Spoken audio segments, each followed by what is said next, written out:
saw this.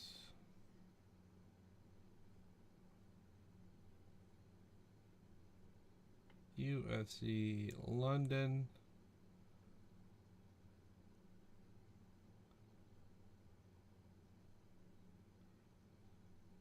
Pregame. I need to grab the fucking keyboard, bring that over here. I'm going to do that here in just a second. Pregame.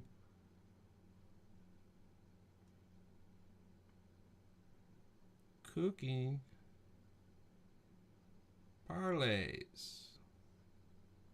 Fuck me. I just lost it.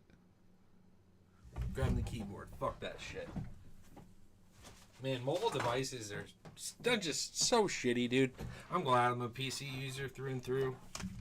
Mobile devices just suck fucking cock. UFC London.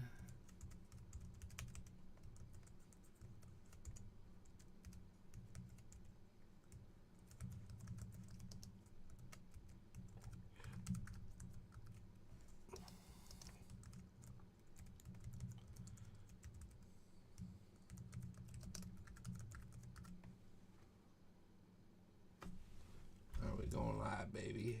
Gotta get that anthem going.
With us, straight up we no angel dust. Label us notorious. Thug ass niggas that love to bust. It's strange to us, y'all niggas be scrambling, gambling. I'm restaurants with mandolins and violins. We just sitting here trying to win, trying not to sin. High off weed and lots of gin. So much smoke need oxygen. Steadily counting them Benjamins. Nigga, you should too if you knew what this game would do to you. Been in this shit since '92. Look at all the bullshit I've been through. So called beef with you know who. Fucked a few female stars or two. Then I'm blue like niggas blue like Mike. Shit, not to be fucked with. Motherfucker better duck quick.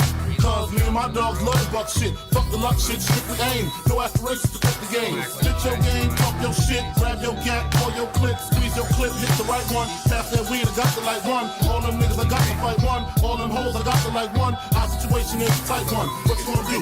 Fight or run? Seems to me that you'll take the bone and big nigga die slowly. I'ma tell you like a nigga told me. Cash roll everything around me. Shit, lyrically, niggas can't see me. Fuck it, buy the coke, cook the coke, cut it. Know the bitch before you call yourself loving it. Nigga with a bench fucking it. Doesn't make seem hard to you. Big come through with mobs and crews. Good fellas down to the mic up dude. Who's the killer? Me or you?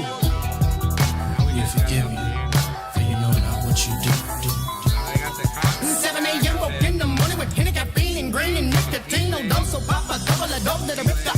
Nigga, Mr. Clean, nigga, clean. Deep in my temple, and I do get sentimentally stained with my instrumentality. And heated, especially for your team in the 45. And deal with pain in between the scenes. Destroy your dreams, you willing to die. We'll see. Time in the feast when it calls to sing. We mean mug, more, trying to be perfect. Disciples with a survival tongue of a double sword. Triple, 6 rivals spitting fire. That's the real truth, bitch. Breaking out for lies, my massage. Better get ready for Armageddon. Shit's expired, it's wild. Bless the child that whatever became a man. Put in positions already there. All that I had to do was stay. Test me now. Contend, never know, surrender, no pretend. Pick up my pen and my hand. None of my trusted friend.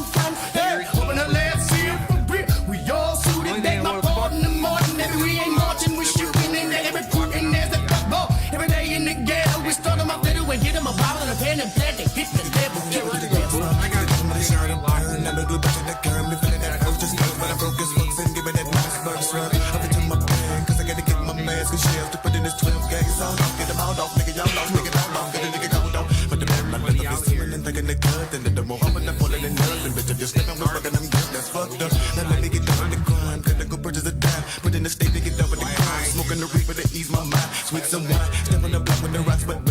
them dummies see. Get the fuck up on down and they come back talking like give me back my money. Thugging with me, killers need us a leader of liquor, but niggas ain't got shit. But it's all about popcorn, so they get pissed on now. Who ready to get back? Nigga like me, ain't blowing them 3 leaves, but I ain't got no dope. Gotta make some money, so I'm making my dummy rocks if I go broke.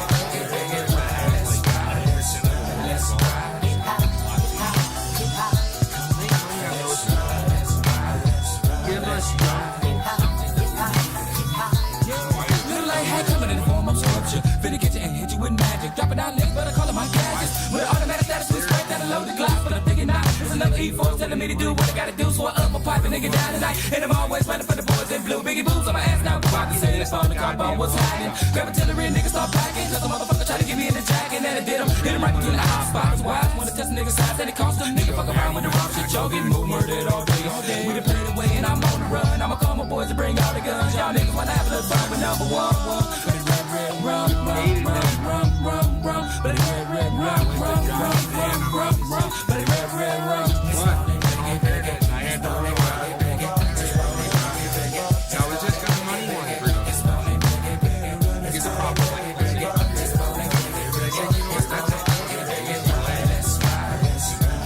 I already got a knockout. I want to make like probably 5 minutes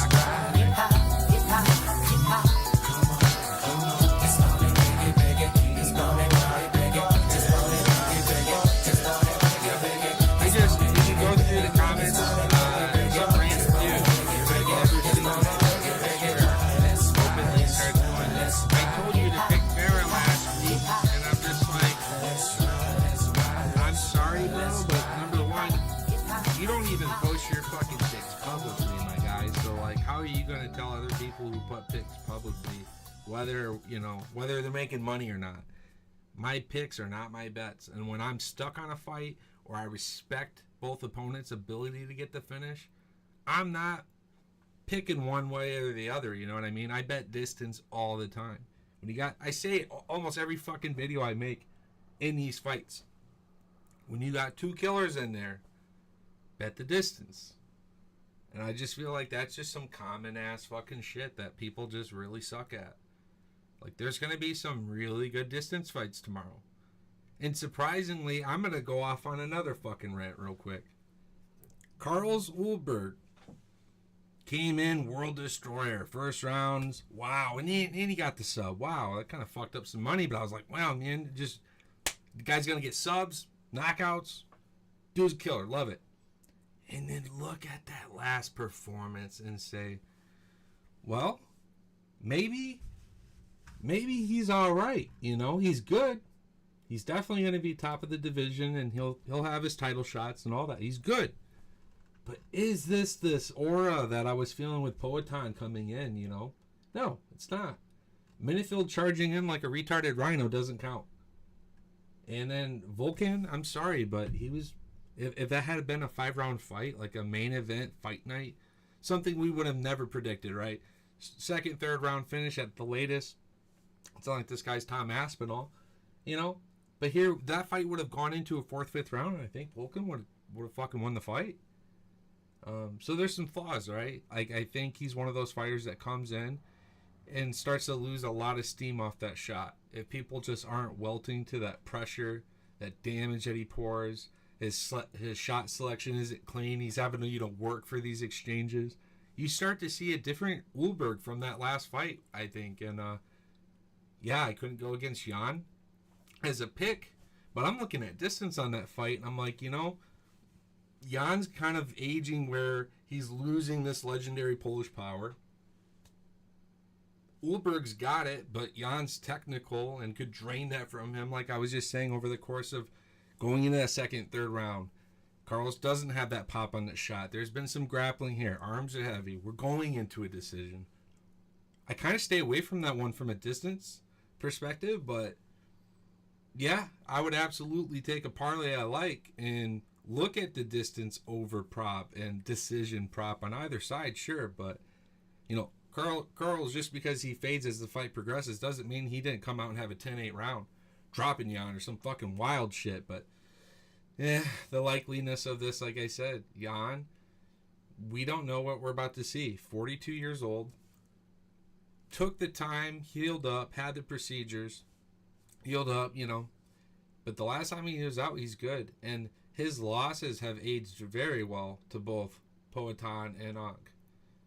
I very convincingly thought Jan, at the very least, had a draw with Poatan. No one mentions draw. It's who won. And then times when it maybe shouldn't have been a draw, we're sitting here acting like it's okay. And it's like, well, I had Jan. You know, I had him losing to Ankalaev. But I respected what he did in that fight. I didn't give a fuck about the draw. I was like, wow, Jan just exposed something very big. Very big on Ankalaev, this world beater coming in, grappling, pressure. Not really getting the submissions, not really getting like tons of takedowns, but he's relentless and he's hard to stop. You have to almost be fucking Paul Craig and put him into a triangle or something. He's a beater. But one fucking kick from Jan and we got this dude bouncing on that leg. I thought that, and if it's like, okay, sorry, I've trailed so fucking far away from this ramp. Bear with me, we're almost there. I promise. This has like a fucking meaning of why I even started this conversation. Three gigantic parlays I have dropped because of the light heavyweight division at 205 being world beaters until they're not, getting those finishes until they don't. You got Navajo Sterling coming out of City Kickboxing, and ironically, Carlos Ulberg. What they both have in common is they're genetically fucking huge monsters that sometimes surprisingly go to judges, and I don't know how they do that. It's beyond me. But it's like, wow, you don't know until you know, right? You go from like 3 or 4 finishes in a row to that. It's like, but it's how it happened. It's not so much like, oh, both of them went to judges. Those fights just didn't really look super good, and the level of opposition's getting a lot tougher, right? Jan is a big leap from Vulcan, so that's my take. Distance, I love it, but with these heavier hitters, you're used to saying distance under 2.5 rounds, or distance no. Winner by first round, you know, give yourself that boost on that big knockout. Almeida submission. Sorry, I'm waiting for, every time I pause, I'm waiting for stupid ass shit. Okay, so yeah, give yourself that first round boost, that prop payout, but play it safe to a degree, because at light heavyweight, they're not getting those heavyweight first round finishes. They're just not always. They're not all Poatan. These are sometimes going into the later rounds. So very tough division. I really like the over-under on Molly's fight. I think that one's under 2.5 rounds. Either Molly's hitting a Hail Mary, or girl's probably taking her down and choking her. Probably even go double method for some ground and pound. I don't see that one going to the judges. Not even Alexis by decision. I see it being a finish. Both are very, forward heavy. Relentless for their weight, they like to bring forward pressure. The difference is Molly is not the strongest and most technical. She loses in both departments. She's definitely not the weakest. She's got a lot of power. She can really load that up, and I like her spinning shit a lot. It almost fits her not being so technical. It really catches these other girls out. Some spinning backfish shit, but spinning elbow. That's meatball. It's just like a little mystery box, and the higher she's ranking up, kind of getting harder for her to come out and have that fun anymore. It's like Molly McCann's like your Tai Tuivasa of women's MMA. She hits the knockout, we're all fucking having a party, we're all having a good ass time. Everyone's in a good mood. Drake is tweeting the only bet he ever wins ever. Thanks, Molly. Buys her a fucking Rolex the next day. Yeah. But now we're just not seeing this. We're going kind of back and forth. Tis MMA, right? Yeah, no, I'm excited for this one. So, kind of going over a couple props there. We're talking distance primarily. We can start to dive into some of these single methods. And I'll show you guys what I'm cooking up, what I'm thinking here. We'll go through this together. I intentionally kept the phone free so I could go through this, show you guys what I have kind of already in the works. Mostly low risk, high reward, long shots. So don't be like throwing an entire unit at this kind of shit, you know, unless like I don't know, you're wild, you're crazy. I mean, there's people who do. I wish I would have done a full unit, but I'm still happy with what I got, because both those parlays take care of about my net profits of what I get from most like 2 to 3 cards, both of those together. So it was pretty damn nice seeing it was very low risk. And then we got basketball chiming in. That was cool. That was a quick like 6x.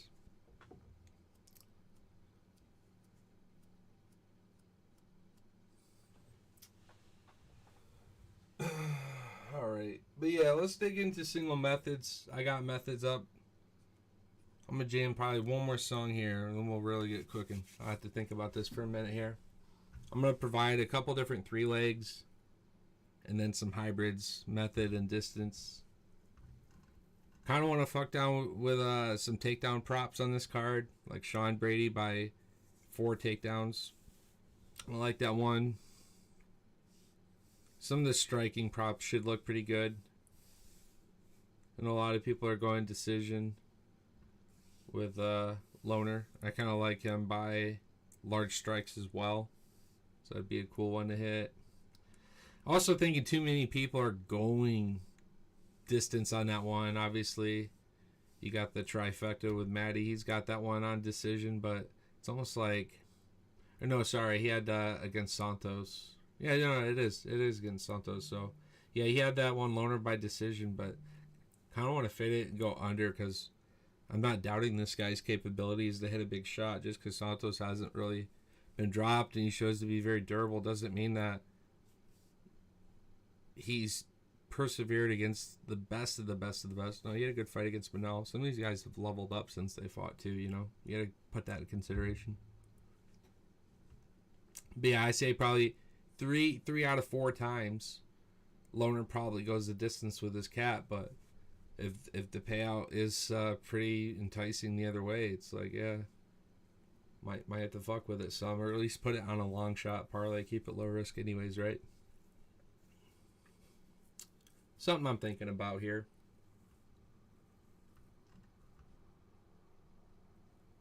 Try to pick like an artist that maybe won't demonetize me. I need to get some beats. Anyone know anybody that makes beats, or want to send me some samples or something? I just want to jam out to some music and not have to fuck off. I got YouTube Live rolling right now. I'm just chilling. What's going on? Yeah, Holland plus 222.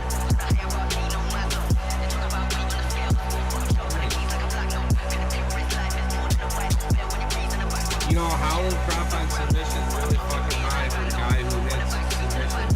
I mean, he puts other great grapplers in nasty situations through his striking. He strikes ways that grapplers don't quite like, and so opens up awkward grappling exchanges where, honestly, he's probably not even the better of the 2 grapplers, but he's now taking her back because Kevin's a motherfucker with his elbows and his ground and pound and shit. It's weird. So someone could, like, try to panic wrestle and give up their match, thinking, you know, Kevin's just this notorious striker, not really respecting him to get to him, and boom, plus 900. The music's loud, I got you. It's probably a lot more chill for everybody. Sorry, I'm even sitting here talking loud over the music. How are we now? Yeah, I think Vegas is disrespecting Holland's ability to hit a submission at plus 900, so I gotta throw that into a long shot. You can't hear me. You can't hear me. That's... Oh. motherfucking Ryan shows up and is the man. Gives me my audio check. Just restarted my equalizer, and now we're back in business. Thanks, Ryan. What's up, man? Lower it a bit more. I got you. Absolutely, my good sir. Damn, everything was going great till I wanted to fucking fire one up and jam out to some music real quick. At this point, I'm just turning this shit off for a minute. We'll come back to it. We'll have to get my acoustics. I might even say headset, right? I should be using headset right now, but then my friends over here, they lose the audio, and well, now they can't hear it anyway, so fuck them. I'm putting my headset on. But anyways, we're chilling. We're having a good time. Kevin's, here's the thing about that fight. Given the fact Gunnar's coming off two-year skid, you know, Gunnar's got 2 year. He's getting up there in age, father of time, and someone like Kevin brings out injuries in fights. Even if you're blocking some of the shit, you're taking in big damage. That under 2.5 props looking really good in that fight. I fuck with that one. Putting in a lot of my parlays. You know, again, I love the saying. I say it all day long. Why try to, you know, why try to disrespect and fade one of them when they're both killers in their own regard? But Gunnar Nelson's tough as fuck. He's durable. That's the difference between him and a lot of these grappler guys. I can see that one going to the judges. Whatever. But, again, I'm going to put it in a couple of my parlays. I'm going to fuck with distance on that one. You know, Jared wants to swing through. What's up? I might have missed it. Fuck. I think I missed it. I missed, what, can I invite him? Yeah, there we go. Oh, yo. Yo, there we go. What's going on? What's good, brother? Mr. fucking Bare Knuckle himself in the house. Well, not too much, man. We're having a good time. Kind of talk right now on YouTube Live. I might as well just fire up my Twitch account. That actually has like 700 followers from when I was gaming back in the day. Oh, is that right? Yeah. I was thinking I about... was like, you know what? I got my last day before camp starts. I see you live. I'm like, I might as well spark one up at you, right? Oh, fuck yeah, son. Let's go. No, I was going to ask, you know, like, obviously, you're going to be able to speak to all the things that you're able to at this time and whatever's out there, you know. I'm curious to ask you kind of like, well, what does that look like from your perspective right now? How often do they reach out? Was this scheduled from the beginning, or were you stepping in? And it sounds like once again on your end, you're kind of getting told, hey, it was so-and-so, and now it might be, you know. So it seems like a lot of these guys, they do their homework on you, my dog, and they're like, I don't want to fucking fight that guy. You're freezing up on me right now, but I think it's the stream. It might catch up here. I'll let it catch up. That's some funny shit. They're pulling out on you. Man, it's too bad the stream just caught up there, man. I'll give it a minute. And if worse comes to worse, I'll throw you an invite here. I'd love to get you actually on the YouTube. Get all these little bitches over here on IG to come over to the tube. Put me in an algorithm somewhere so I get more friends like Ryan coming through telling me about his gangster ass Kevin Holland plan this week, and I like it. Yeah, it's a safe pick. Holland by finish. Double method. But I will fuck with that single method prop. Anything finish Kevin Holland. I don't care if it's knockout plus 900. I'll take plus 900 finish any type. This card has a lot of close fights. Yeah. That's very true. I'm not super sold on distance as much as I was last week. Obviously hitting a fucking 8-leg. And my single methods, I'm still trying to think of my favorite 3, you know. Whereas then I had 4 people I was very confident. An old dude got fucking knocked. But anyways, I'm gonna message out old Jared real quick here.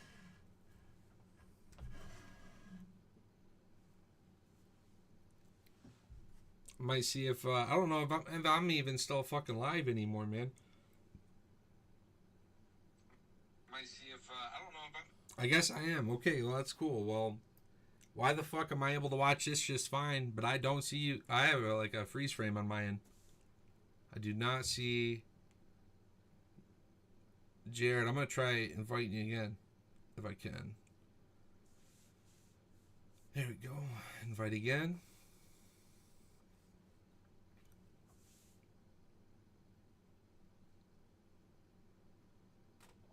Yo, there we go. I just had to re-invite you back, I guess. I don't know what happened there, but we're good. Weird. I will say that, you know, I only recently started doing IG Live, new tablet. It's only iOS that seems to lock up. Anything live. I can view fine, but me streaming. I'm on fucking gigabit, dude. I don't know if you see this behind me, but my whole office here is like a space shuttle. I got like 5. Yeah, I know you got all kinds of screens around you. Yeah, this entire wall on this side screens.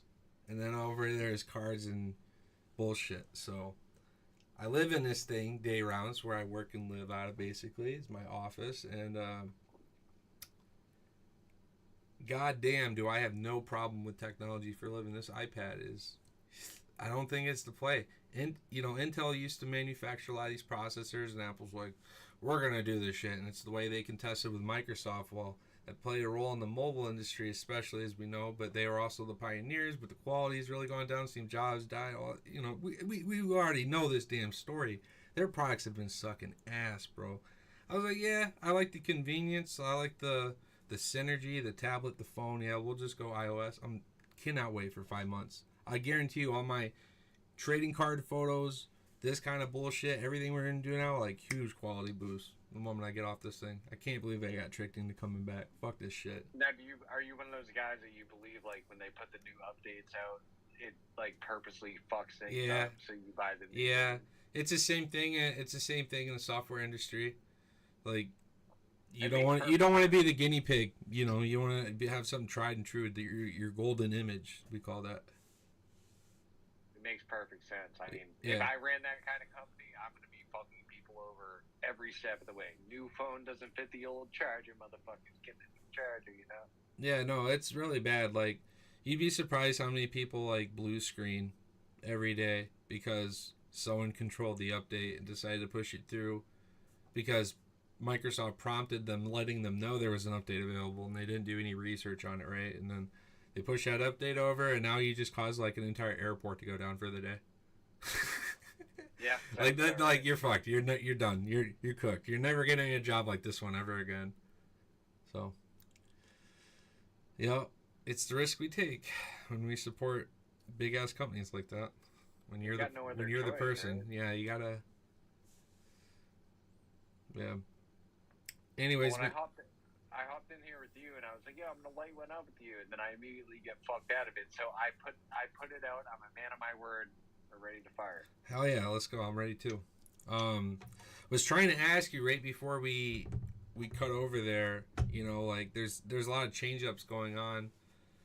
How are you being notified? Like, what does that look like for you? And are these opponents kind of matching up stylistically, where it's like, hey, it's just a new face, but I still got that same strategy. All the same drilling I've been doing is going to amount for this fight, the same as I would train it if I had full notice. Or are you mixing up with guys like I'd imagine with your last opponent, old Jake there? Not everyone's got that Jake the Snake stature. You know, he was pretty tall and slinky, and he had that extra zap at the end of his shit, respectfully, but it was just one of those, well, it exposed his body a lot more than these guys are going to fight at this weight class. They're gonna have tighter shells. They're gonna be a lot lower to you. You know what I mean? They're gonna be in these kind of trench fights where they're head down, firing these shots from below, these uppercuts. Jake the Snake's coming down and around because he's just Jake the Snake. So.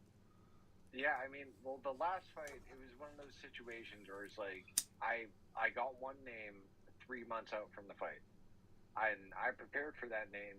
You know, the entire time I looked at his tendencies. You know.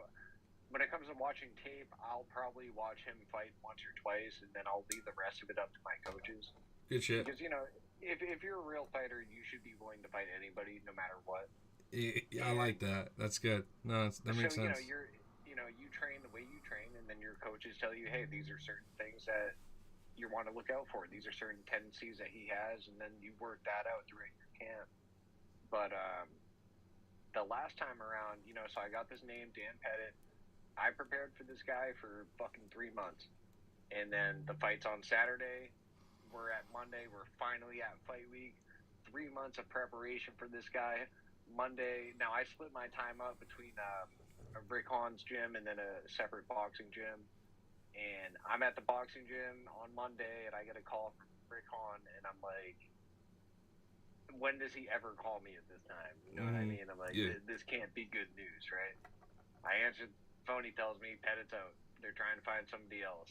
And I'm just like, dude, like, and mind you, I just wrapped my hands. Like, I'm about to start training. I'm just like, let me know who I'm fighting.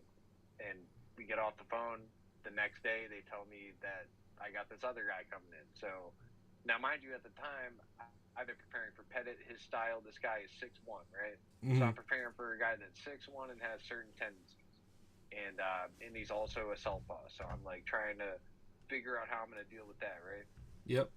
I'm listening. Well, so then I got a call. That fight's off. And I'm like, fuck it, whatever. I'm still going to be ready because as far as I'm concerned, I'm fighting on Saturday. That's it. So Tuesday comes, they tell me Nick Burgos is coming along. And they're like, yep, this is the guy you're fighting. So I just went from fighting a dude that's 6'2", or fighting a guy that's 6'1", to fighting a guy that's 5'6", in a completely different style. Pettit goes out there, he gets after it. This guy that is 5'6", he's very, very conservative. It's like two very, very different fights. And I'm like, all right, fuck it, whatever. It's this guy now. I'm preparing for this guy. And then I get the call. As soon as I pull into the parking lot of the hotel on Thursday, I get the call from Rick, and I'm like, once again, this cannot be good news. Answer the phone. He's like, all right, so I'm going to start with the good news. You still have a fight. Fuck yeah. I'm like, all right, good enough. Best order you could probably deliver that info. Good job. Yep. And then he's like, all right, so forget about Burgos. Now we got this guy coming in. He just sends me his Tapology, and all I see is I was originally scheduled to fight a guy that's 6'1", and now I'm fighting a guy that's 5'6", and now I'm fighting a guy that's 6'2". But at the end of the day, man, if you're a real fighter, I love it. You can only beat the guy that they put in front of you, right? Exactly. There's a lot of mentalities. Do what you do, and you're gonna know it more than any of us who don't do it. So it's. So I got that name dropped on me 2 days before the fight, and I was just like, all right. I watched 2 fights of his, and that was it. And then the people that are close to me, I sent them the tape, and then said, if you have any input, put it in. But other than that, I'm just going to go out there and fight the way I fight. And I love it. You know what I mean, bro? But it was a very, very different fight than I had prepared for. But you know what? You got to be willing to fight anybody. You know, there's a lot of guys that would turn down that fight in that spot. But it's like, you know, I'm trying to get in here, man. That was my BKFC debut. What am I going to I ain't turning nobody down. You know what I mean? I'll fight fucking Mike Perry for the right price. I'll go out there and take one punch.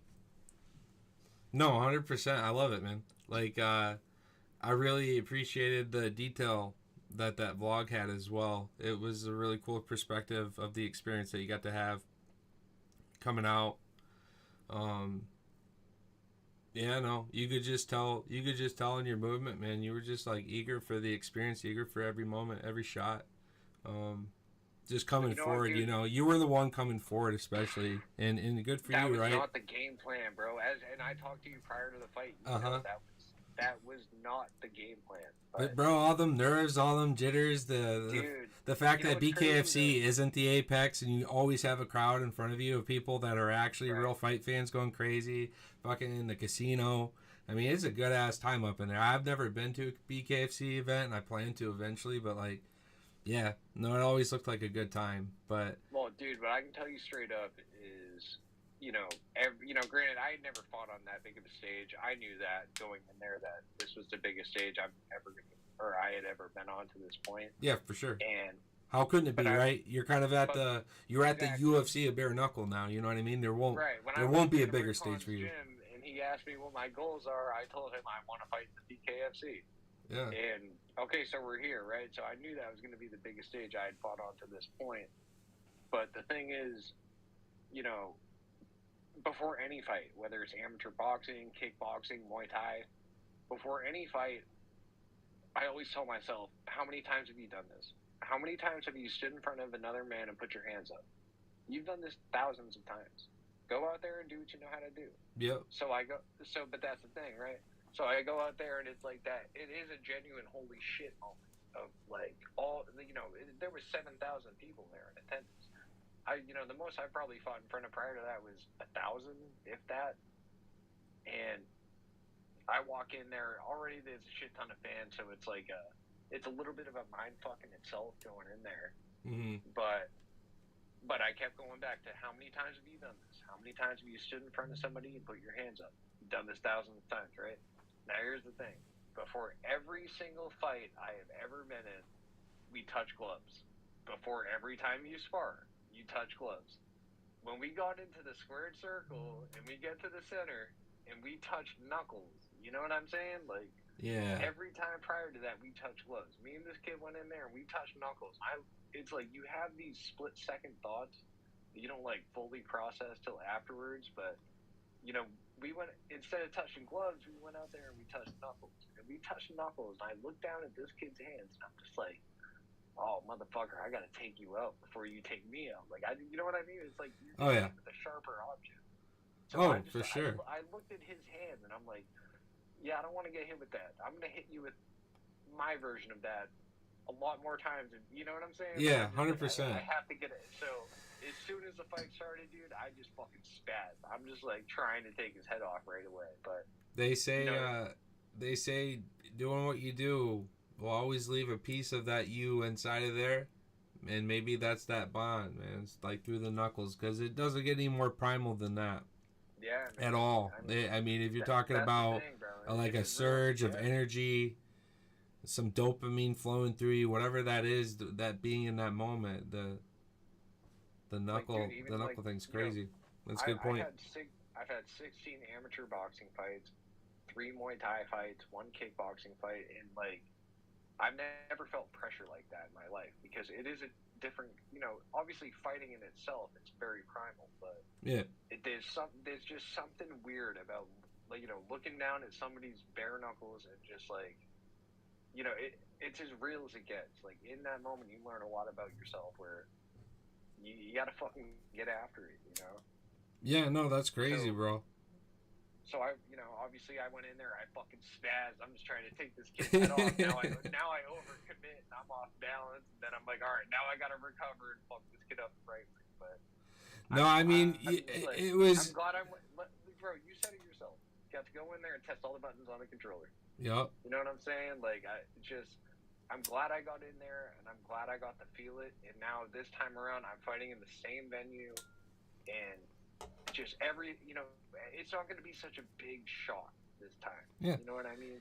We all had our first N64 controller rumble in our hands, right? Yes, exactly. Now you got the little shitty little analog down the middle figured out. You got the bumper over here, and you can't hold both movement and get to the buttons at the same time because it was designed for 3 hands, not, you know what I mean, not 2. Now you got that whole fucking controller figured out, dog. You're about to Donkey Kong. I know it. You're going to get into this void.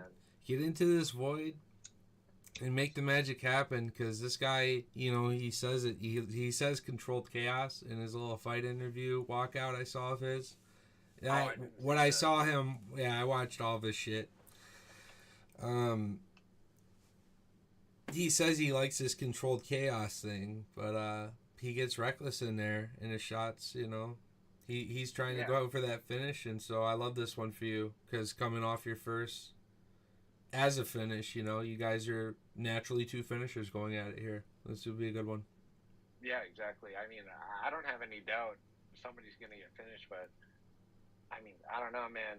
If you're going to beat me, you got to kill me. I love that. Exactly. And how many times in bare knuckle? How many times in bare knuckle do you see sometimes that quit? Because it's like that. I'm broken. You haven't killed me, but I'm broken, and you see the TKO. Like, even in my bros fight here, the bucket. You know what I mean? Like, could he have stood up? Probably. It's just like he probably could have, but he wanted that extra moment to the bucket. And the moment they went to turn and wave it off, he was real quick to stand right back up and say he wanted to keep fighting. So that wasn't him getting killed. That was him quitting. And so between the 2 of you, you're right. You're the only one that can truly say between the 2 of you that you're going to have to kill me tonight. That's you what. have those split. Yeah. You have like very, very split moment decisions that you learn about a lot about yourself. Yeah. You know, just like a split second, because you see your true colors. You know what I mean? You can say all the right things, and you got this great mentality before you go in there. Nobody knows until you're in there and you actually are in it. And you know, I see with a lot of guys, it's not even just bare knuckle, but bare knuckle it's to the furthest extent. But I've seen it with guys where, you know, you're in front of them, you get into an exchange, or, you know, maybe you're a minute, 2 minutes into the fight, and then you're just like, oh, you just wanted to hit me. You don't actually want to fight. Like, I'd say about a minute or two into the fight, you figure out who came to fight and who just came to hit the other person and hope it goes their way.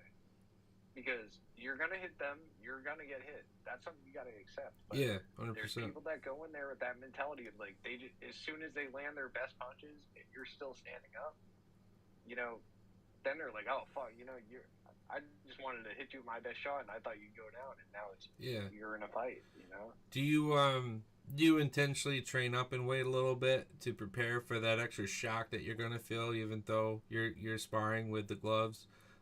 Just to have that extra thud, that extra concussion, that extra rattle, so that almost like finding your sensory, you know. Like I loved when I was first learning to shoot my pistol because I was learning about my sensory of like what are my triggers, the freeze, the shake, whatever that is. So in concussion, you know, you lose that chest battle. You're no longer thinking distance. You're no longer thinking footwork. You know, no, you're in this fight or flight state of what do I do? And being used to that, drowning in the deep, as they call that, and that training, that preparation, I respect it. You know, Volkanovski, he almost got fucking choked by Ortega, one of the most craziest fucking guillotines in MMA history to have been survived at the level of Ortega.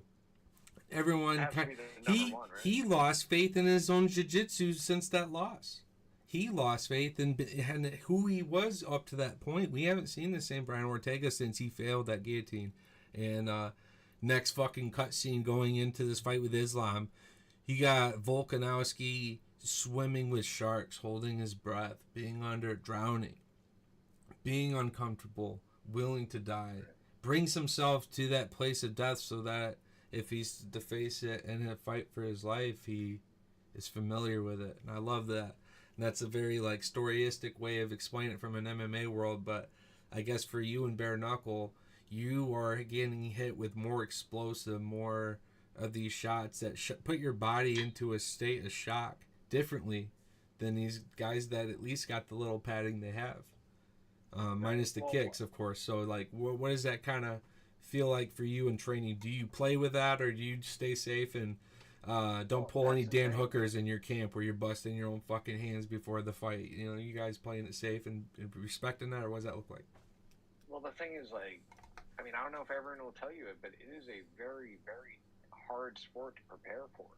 You know, like, even if you're an MMA fighter, like, when you're sparring, you're wearing probably 6-ounce gloves at the smallest, and they're turtlebacks, and it's a different reach, it's a different feel, and you know, a lot of the times when you're sparring, like, you're sparring guys that you know, guys that you're friends with. Like, you don't want to fucking light a dude up that you're friends with. Like, you land a hard, like, you're not always pushing that crazy pace because, like, what if that's your homie? You know what I mean? You just hit him hard. You really going to try to push that crazy pace where you fuck him up and try to put him out? Like, no, dude. I was watching the vlogs with Usman and Gaethje, and they kind of had that, like, I think Gaethje fucked up Usman to the body, and Usman started going hard off on Gaethje. But it's just how they both are. They're both competitive, and they want to improve, and they want to be that victor. But they have that love and respect where it's like slightly controlled, you know. Well, one of my like rules of thumbs in, like, you know, say I'm not in camp, just natural or even just normal sparring. Like, one of my rules of thumbs is light to the head, hard to the body. You know what I mean? Because, like, I don't know. There's something about, like, hitting your boy in the head.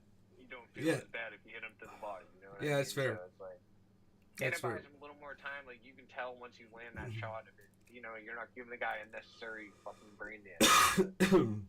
It's just, I'm telling you, man, it's a hard sport to prepare for because when you're sparring in a boxing gym, no matter what, you're wearing 16-ounce gloves. You're sparring in a boxing gym, you're wearing 16 ounces. Yep. You're sparring in an MMA gym, you're wearing at a minimum 6. And I don't know. And then when you actually fight in MMA, you're wearing 4. And then obviously when you fight in bare knuckle, you're wearing nothing. It's just like, it's a hard thing to prepare for because the majority of your sparring, you're wearing 16 ounces. And then, you make your way around, so you're sparring dudes with like 6 ounces, but you can't spar anybody bare knuckle. There's nothing to prepare you for that aspect of it where it can take a jab and then you get a certain cut in a certain spot and now the fight's over. Yeah, you can go. You can go like a car battery, I guess, if you want to get used to that jolt, but otherwise, right? You gotta actually take the punch. Yeah, but it's one of those things where like you can get. I find because I did boxing for a long time, and then the other sports I fought in, you're still wearing big gloves, and when I say big gloves, I'm saying like 10 and up. Yep.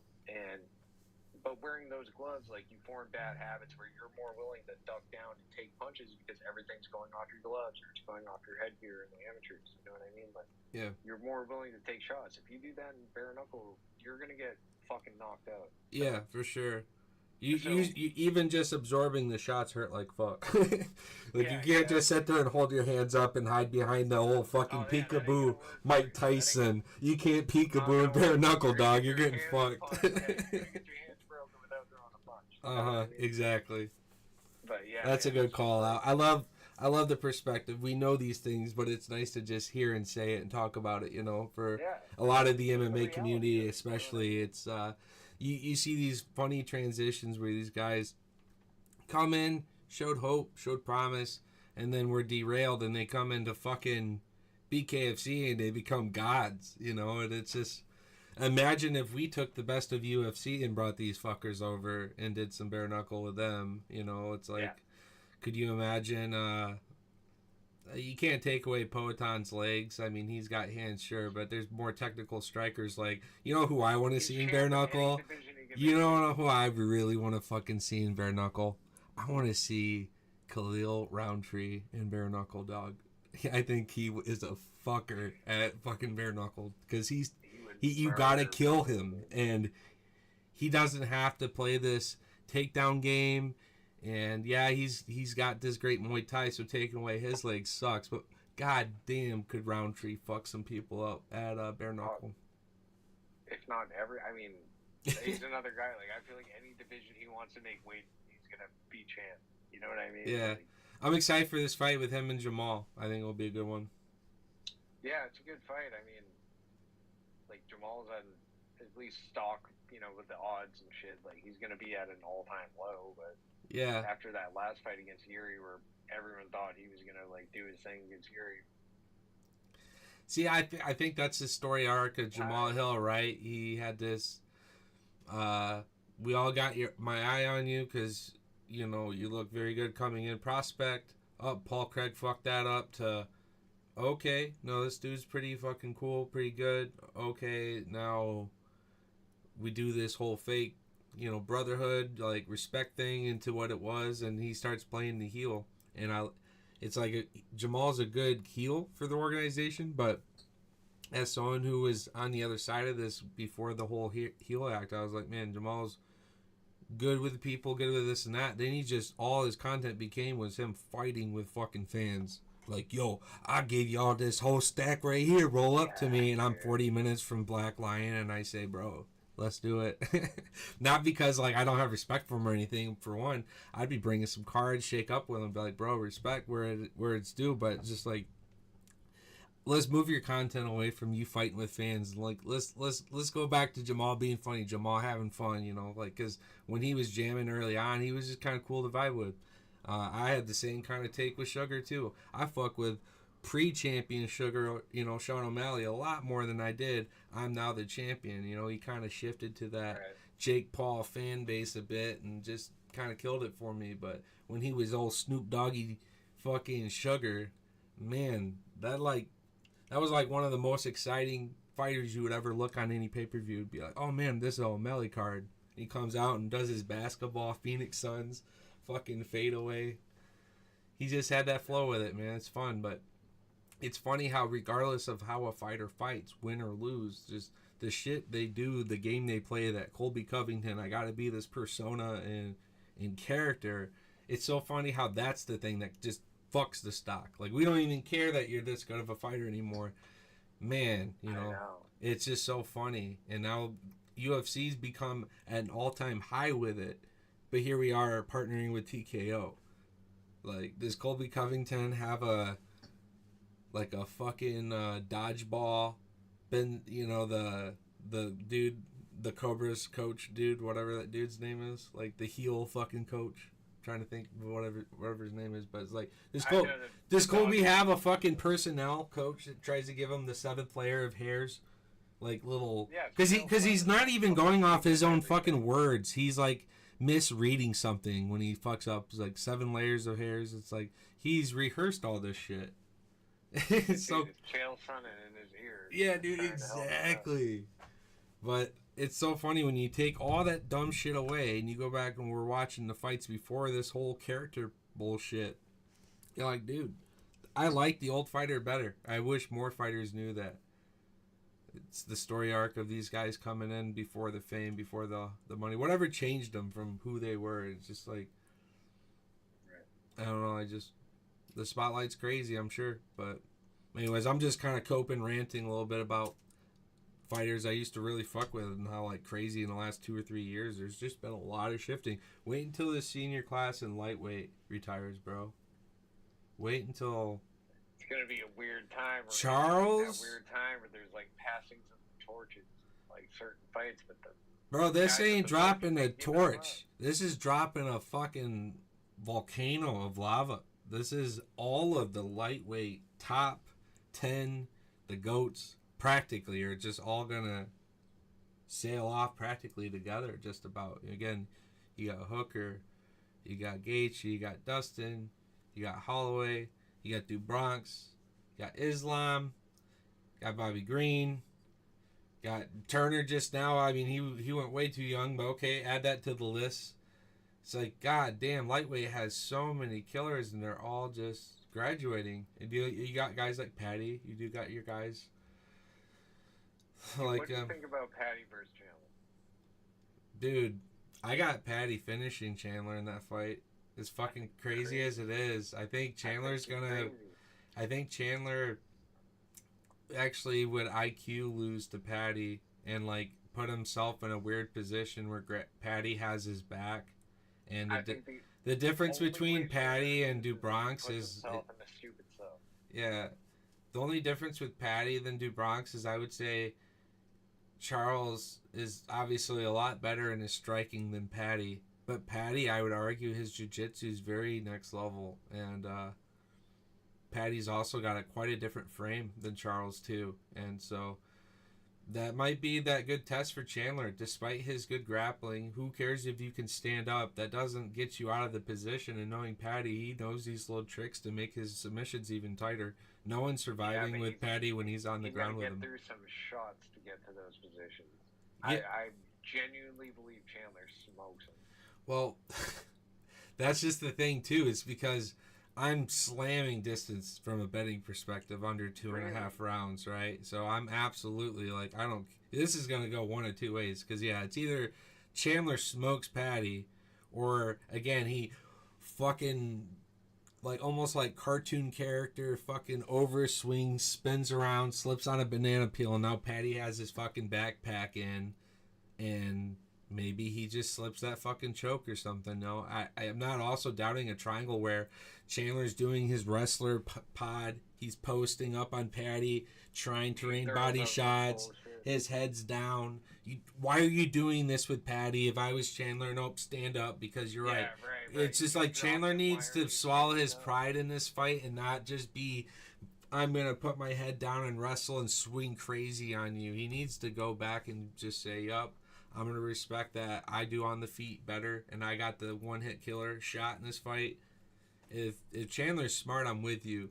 But I just think he's got to show me that in this fight, that he's got that IQ, because so far he's like, Mr. President comes out, big fucking company man him, and puts on this show. Oh, I'm going to stand up and do nothing, slam my back for the fans. It's just like you could have used that energy so fucking differently and actually maybe have won this fight, Chandler. You know, but yeah, he's. I mean, I don't know. I think that was a fight that was already lost.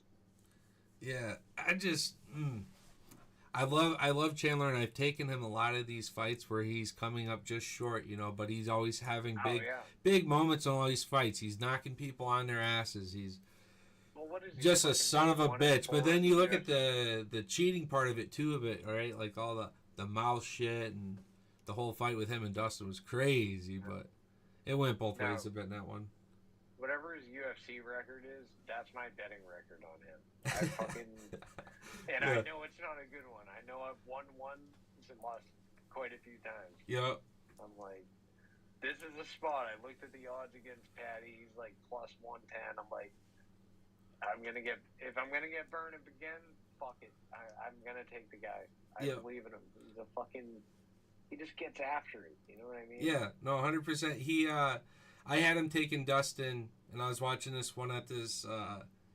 Like brewery, pizzeria place that threw the fights on for us all the time, and I'm like telling everyone there, I'm like, yeah, man, I think Chandler just comes in and is ruthless, comes in, big old fucking Robbie Lawler style wrestling base. I'm gonna swing like a maniac and catch Dustin, who's being technical, and that's exactly what happened. But Dustin's got a fucking chin, you know. He can eat some big shots, as we see in that Hooker fight and his fights with Gaethje, minus the head kick.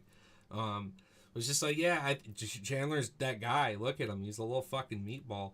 Dustin's going to have range, but in this clinch, in this trench, this warfare right here, Chandler's going to surprise the fuck out of Dustin with that power and knock his ass out. And all of a sudden, the submission happens because he just goes from dominant position, slipping away. And that's, again, the sloppy old fucking Michael Chandler. He's got the win, and then something happens. He literally is always winning the fight. I know. And slips on a fucking banana peel. I cannot explain it any other goddamn way. I cannot. But it hurts every time. But you're right. I fuck with Chandler. I've never really faded him, minus Charles. And Gaethje, of course. Charles and Gaethje both. I faded him on both of those, but I always just bet under. I'm like the classic Anthony Smith. Like, everything on paper makes sense. His base is wrestling, but the wrestling threat makes him be able to dip in and land these big shots. When you think he's going for a takedown, you go defend, you're getting caught the big overhand. Like, all these things he does, I'm like, it all makes perfect sense. It's like he does it, and then he always seems to get caught in something stupid or fucking just finds himself in a wild exchange when he could have handled it a different way. And just like, I'm never gonna stop betting on him. He's just one of those guys. I'm like, can UFC please cut you so I can stop losing money on you? Yeah, I have that same love hate relationship with Kevin Holland, which everyone's kind of beating me to the punch on this one this week. It's like, fuck you, Kevin. You keep goddamn going from just being a monster to just like, what do you mean you're giving up to fucking body damage to Roman Dolidze? We're all expecting you to be on the feet striking this dude up. He has zero striking skills at this point, you know? All of a sudden, oh, fuck, he just TKO'd fucking Holland. That's crazy. Yeah, it's just like now he's going back down to 170, and we know that the only Holland that exists at 170 is I give a fuck Holland. And he goes out and his stature's great at 170, but at 180...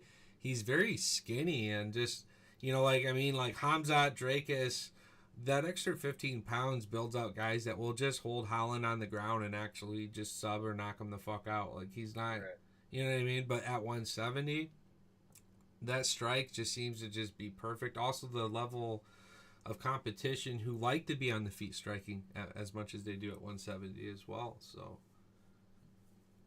I just think that... Yeah, I mean, they're giving him Gunnar Nelson, so it's like it's a winnable fight, but it's like I wonder if it wasn't for his last fight, like the whole bad publicity and shit with him, if it wasn't for all that, what would the odds really be on this fight? I feel like Holland would be minus fucking 300. Yeah, do you know who I think they really shit the bed with and should have given him this fight? What was I gonna say? It'll come back to me. It works. My phone's on 4%, bro. I gotta I'm gonna say bye to you before my phone dies. Oh, absolutely, man. We'll have to let's formulate. Let's keep going on this. I want to dive in a little bit more deeper on like camp and stuff. See how that goes, and then yeah, obviously we're about to cook on some parlays. So get at me if you got any stakes in this. I'm curious to know, because this one's like kind of everyone's got the same idea, but you know, I like distance personally, and this is a very split week. There's not as many like, oh yeah, this for sure is under. There's a few, but yeah, I'm thinking Leon by decision. Leon by decision is good. I would take Brady by submission personally, as like if not, if I'm fading and putting into a long leg, like a long shot, and then just hammer money line Leon, because Leon is a triple threat, right? He can get the submission. He's technical, and if he has to exchange, he could knock. I wouldn't count on Leon getting this, so I feel comfortable counting that out. Well, you know what I mean. Like he does grapple oddly. He doesn't just predominantly strike. So I'm saying like against a fucking guy like Brady, dude, I don't see a world Leon can sub Brady. And then granted, there's been plenty of shit, right? Or that's why this sport's awesome. We look at it like I don't see a world where this can happen. Yeah, you know, I know. I see what you're saying. I'm not saying that Leon walks up, grapples Brady, takes him out that way. I'm talking like some stupid ass shot that actually just wobbled Brady. I factor the TKO turning into a submission. It happens, you know. Right. And Leon's the kind of guy that he does mix it enough to do both sometimes. But yeah, I wouldn't count it either. It's just like, well, what's the prop on that? Because if it's fucking crazy, then you could just bet like fight ends by submission and still hit on both. Yeah, if it's like plus 2,000, you're like, all right, I got $10 for you. Exactly, yeah. If the prop's crazy, if it's over 10,000, I will fade it. It just as a small ass, but no, you're right. It's probably a decision, and then yeah, I like Brady. I almost like double method to be safe, so you still get some ground and pound factoring, or just I don't know. Maybe Leon got dropped on his head again too much, and then boom, a TKO. I love ground that and pound. meme with the fucking indent on his head, dude. Oh, those were wild, but yeah, we'll get together some more. Hit me up sometime. I'll be doing this right before the fights. I'll probably talk to you tomorrow. All right, 2%. Appreciate burning with you, bro. Much love. Of course, later. All right, peace. Well, what a nice little surprise. Got him pulled up here. See a couple of you guys kind of popping in and out on live. Jared Lennon, BKFC fighter, just had his first debut. Ended it in the second round knockout. Was fun getting to learn about the challenges. Opponents changing up a few times on him. Started with a big guy, went down to a small guy, went back up to a big guy again. Scouted a little bit, just watched some fights. Gave him my thoughts of his opponent, what I would think I would do, the strategy, and it ended up being kind of the game plan. So it made me enjoy the fight. Seeing from like a strategy standpoint, were we right in our scouting analysis, you know, about this guy? And we were. It was great. Happy for him. Happy for his first. You know, he's at the biggest stage of what he's doing in combat sports, right? In MMA, you want to be in UFC. He's in that UFC for bare knuckle. There is no better bare knuckle organization than BKFC. And I love the people that come from UFC there. It makes it even just that much more enjoyable. Big ass knockout. Harris. I just saw it tonight. So anyways, a couple people joining in. I don't. The thing I hate the most about IG Live is I'm not able to see in real time like who's concurrent, just other than people swinging through. So much love. Yeah, just recapping, catching up with BKFC fighter Jared Lennon. Had a good time catching up with him. Been talking about doing that for a minute, so it's cool to burn one with him. Gonna go through some trading cards real quick, and then transition back into sports betting. Just gonna kind of take a moment, vibe out.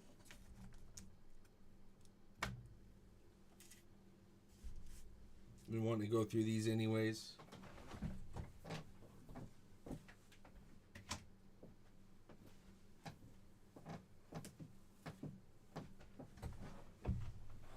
So this is fun because mostly up to this point, the only things that I'm sharing with you guys on a weekly basis is what you're going to see through. I got to switch this real quick. Sorry. In regards of what you're going to see is always in relation to that fight night, right? That event. So this is a fun way for me to just be like, all right, what do I want to drop in here? What do I want to show off to you guys? So this is the part of the stream where I'd say if you're on YouTube Live, you're going to have a way cooler POV switching over to my IG right now. I got a UFC Octagon, bunch of cool trading card stuff, going over some mail. Got a lot of nice hits on the way. But I have some fucking heat in this stack, so I've been meaning to share it. So, alright. I'm going to switch this back over to... You know, I could try to do real quick. Oh, shit.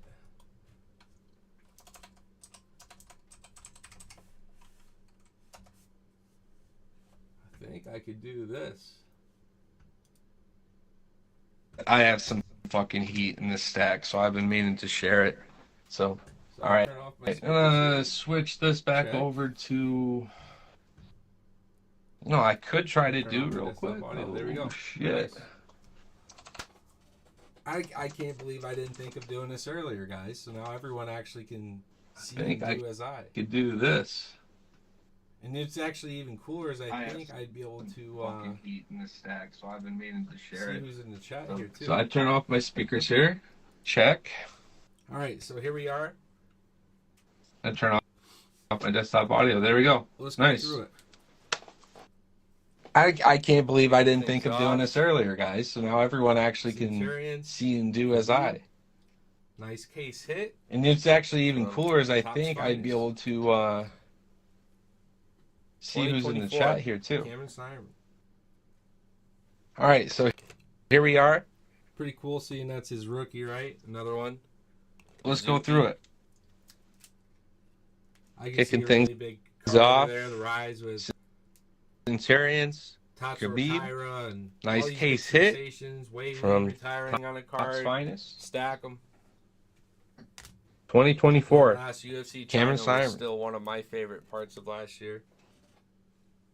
Pretty cool seeing that's his rookie, right? Another one, Mizuki. Sad, but you know, I can see a really big card over there. The rise with more like himself and Tatsuro Taira and all these big sensations. Whaley retiring on a card.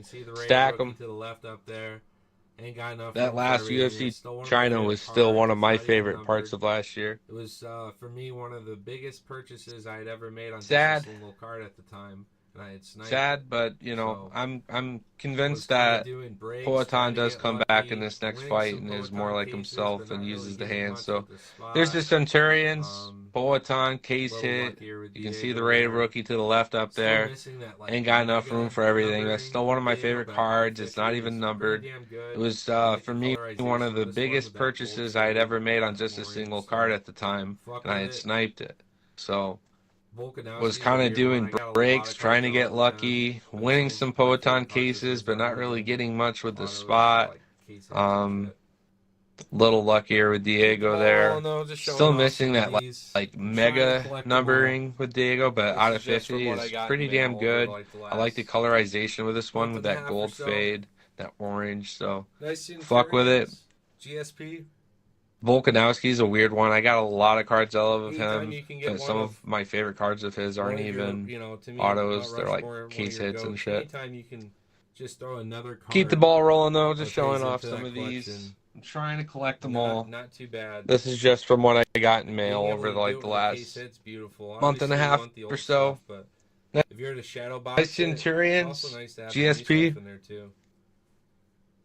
Not as many collectors. Anytime you can get one of your, to me, Mount Rushmore, one of your goats. Anytime you can just throw another card of his into that collection, not too bad.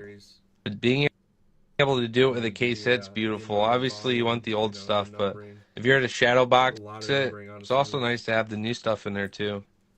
Alright, so anyways, not as many collectors have the old, the Bloodlust, all the old ass, good ass series. Very soon. Them things have already been scoured and claimed. people are gonna Also a really big hit of connect with his. this series. That's his die cut. And the amount of volume, you know, the numbering, Out of 25. a lot of numbering out of some of these.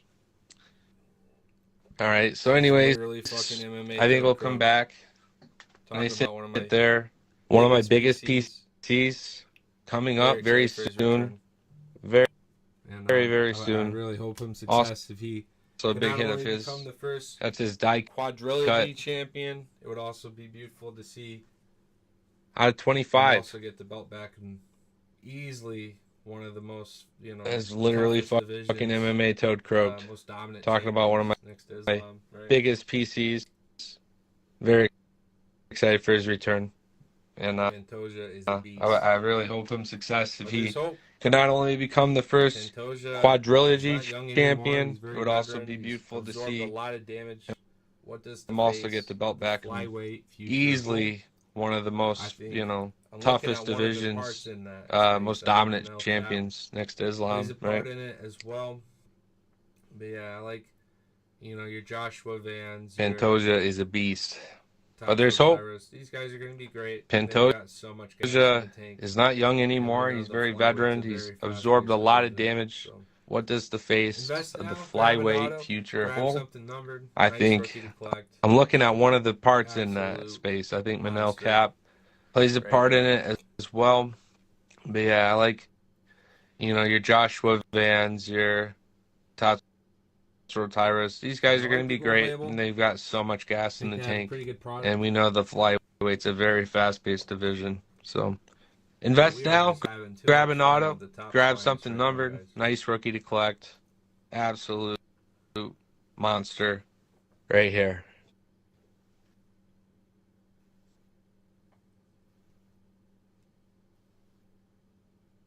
So yeah, I like the gold label. Yeah, I think they have a pretty I'm hoping good Islam product. gets a couple fights in at 155. But we are Because just to me, having it will too much always fun with the top's come finest back right and now, guys. tarnish a little bit, not that he wasn't winning these very high-level fighter fights. It's just a bunch of 145ers, right? So to be pound for pound, you gotta take on the best of that weight class, not the guys jumping up without Yeah, properly filling it and taking I'm hoping the time Islam to do gets so, a right? couple fights in at Try to 155 be a bit because more to me it moral. will always come back I and think tarnish Ilya is a a perfect little fight, bit. makes sense. Not that he wasn't winning these very high-level fighter Let the fights. It's just a loser- bunch of 145ers, right? let So let the to be loser pound for fight Justin. pound, you gotta take on the Anyways, best of that weight class, not the guys jumping nice up hit without here. The properly golds are filling out it of and 50. taking the time to do It's so, still right? pretty nice numbering. We'll take it. He showed to be a bit more 18th of mortal. The print there. I think Ilya is a perfect I love fight. this Makes green sense. shimmer. And the Let the loser rare cut. let the Reminds me a little bit let of the somebody loser who fight did Justin something. next. His paints that he does. Anyway, his war paints. He's That green shimmer. nice hit here. The golds are out of They're 50. Like out of 70. So still pretty nice numbering. We'll take it. 70, I believe. 18th of Out the of print 93. there. This is 17th of the print. I love this green shimmer. And the Very nice hit there. the rare cut just kind of reminds me a little bit like some feathers or just something. His paints that he does, his war paints, that green shimmer. And then next. These are like out of 70. Delton Almeida. 70, I 99? believe. Out of 69th 93. the print. This is 17th of the For the print. crotch sniffer Almeida. Symbolic in a way. Very nice hit there. His cards are interesting too, given it uses the formal name. And then next, we got Gelton Got a couple Almeida. more things coming for you Out guys of here. I still got 99, some heat. I'm excited. to share. 69th of the print for the crotch sniffer I Almeida. don't normally go through these, just figured why not. Symbolic in a Doing some way. mail, doing some organizing. Nice little hyper. His cards are Mobs interesting too, His Give it rookie and it uses still has yet to take his formal loss. His win against Sterling. Was Got a couple pretty more good. Although things it was a coming very for you close guys fight, it here. wasn't I still done got some dominantly. heat. I'm Showed that excited to he's share. at that level, which is a big compliment.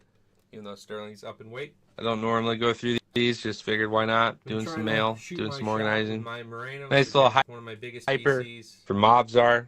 Haven't his stayed rookie as concurrent as much still as I wish I had. has Some of yet his to newer take stuff, his so was loss. happy to His win pick up against some, Sterling gold was label pretty of good. his. Although it was a Some very fun close to fight and wasn't hit a done couple of these dominantly, next it showed that numbers he's at that level, No which is a special big shimmy here. compliment, This is just from the even though case. Sterling's up in weight. But yeah, nice one there. Been trying to It's out of 20. shoot my shot with my Morenos. Gotta love Again, that. one of my biggest PCs. Again, trying Haven't to fill out that rainbow a little stayed bit. as concurrent as much There's as that I wish I purple. had on We'll some give of it his that newer liquid stuff. yellow So around the was happy edges to of this. It kinda pick up reminds some me of gold label of his kind of like and some war finest. paint, like mixing Hit a paint. couple of these I could try to nice make numbers again. No a special really shimmy cool one, here. This is just from the case. like a really cool But shadow yeah, box of that. yeah, Some like nice one trunks there. of his. It's out of 20. I don't know if he does Gotta love sells that. or gives away or does Yeah. charity of any of his headdresses. Trying to fill so out that that'd be a rainbow a really little cool bit of thing to Peloton. win Here's for, that purple. Well, again, with that shadow liquid box as yellow well, around or the edges have of him this, it drink kind to of him and reminds have him me sign. of kind of like Nice war little paint, Hans out like here, mixing another paint. guy. I could try to think make that's a cool. really Trying to cool get him one, when I can. like a Always really good cool guy to shadow play. box of that. Some like trunks to Like his. blues a I lot, don't know if he given does his, background in sells skating. or gives away I or like the does purple charity here of as any of well. his So nice. headdresses, but that would I be a like really cool purple, thing any to card purple. win for It's just a good fit. shadow box as well, or Wolf. have him bring to him and have him sign. Dark evil. Nice little Hobbs out see here. everybody. Another guy I put in that Gotta same give some pool. respect to Trying to get him Duplessis. when I can. He's Always taking good guy to on the collect. best and winning. I like his blues a lot, given his Nice little background out in of Sweden. 25 action. But I like the purple here as well. Obviously, So his nice. greens are I where like it's purple. at. Any The card green purple. shimmer of Hobbs his out. would It's be just a good a fit. nice card to get. The I might even Wolf. filter that after the stream. Dark evil. I'm gonna kill everybody. Gotta give some respect to Duplessis. Nice He's little Aljo action. now taking on the best and winning. Out of 200, so. Nice little Time it does them, out but of still 25 nice to have. action. Speaking of the man Obviously, himself just a moment his ago, greens are where it's at. I would love a Pantoja. green shimmer of his. Would be a nice card to get. I think he I might has even the filter toughest that chin after this with stream. Marvin below him. I should take that photo right now and caption that. Nice little Aljo action. Out of 200. So, dime a dozen, but still nice to have. Speaking of the man himself just a moment ago, Pantoja. I think he has the toughest chin with Marvin below him. I should take that photo right now and caption that. You know, I know everyone's been saying Marvin's got the greatest chin in UFC.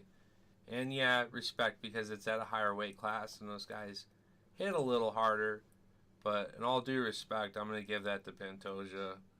He's absolutely gobbled and cracked and has just been able to absorb everything with his fucking granite chin. So, yeah, with all due respect, Marvin can I know everyone's been saying second Marvin's place, got but the this is greatest in chin fact in the UFC. pound for pound And yeah, toughest chin respect, in because UFC. it's at a higher weight class and those guys hit a little harder.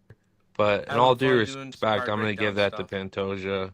He's absolutely gobbled and cracked Got a lot of it. and has just Hope everyone's enjoyed been their able to nights. absorb everything Still with his cooking up some fucking granite parlays. chin. So, Should probably be yeah, with all prioritizing due that, respect, but Marvin hopefully can be opens up some like better props second place, but that this people is are in fact the not fading pound as for much, pound and toughest chin in the maybe I get UFC something I currently. like even better. So gonna enjoy my night. Changed my Think of opinion. those.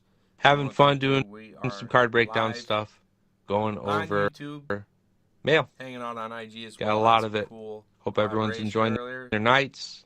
Still cooking up some Anyways, much parlays. love. I should probably be prioritizing that, but hopefully it opens up some better props that people So are I just did a not nice fading little as promo. I'm much, gonna and probably cut maybe some I of get that out, something I depending who like it's even being better. sent to So and what gonna channels enjoy I'm my night posting and in, think but of those. I do want to say You want that to come take through? We Pantoja, are just the one I live checked on Pantoja YouTube, has the toughest chin hanging out on in IG the UFC as well. by Had some far. cool Bar collaboration none. earlier. But anyways, Much love. gonna continue this. Nice little hit there. Cool. So Don't I have just many did a autos nice of little his promo. either, I'm gonna so probably anytime I cut can some get of that an out auto, depending Pantoja, who I'll it's take being it. sent to and what channels that were Usman, posted in. But I do want to save that take. New York. Pantoja. This is the one I want to share out. Special Pantoja has release the here. toughest chin in the Out of UFC 75. by far, bar none.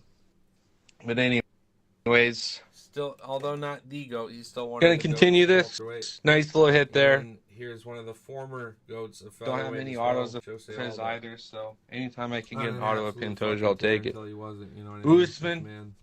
got New Did it York at a young age. special Yeah, release one of the here scariest at it. out of 75. So. Still, although not the GOAT, he's still one of the GOATs of welterweight. And here's one of the former GOATs of featherweight as well, Jose Aldo. On an absolute fucking tear until he wasn't, you know what I mean? This man. Maybe I have some echo before. Hopefully that solved it. I didn't realize I had my desktop audio on. Anyway, sorry if I had some echo there. Yeah, nice out of 25, Jose Aldo. It's a really big hit. Probably one of my best autos of his. Really nice refractor coloring to it as well. You can kind of see it there, that shimmer. Looks way different in the light when you're the one looking down on it. That's what I like a lot about that card. Another Dracus. Not a big numbering or anything. Just, I think I got it for like $1 or $2. 10 out of 200. Good if you're trying to collect all the colors.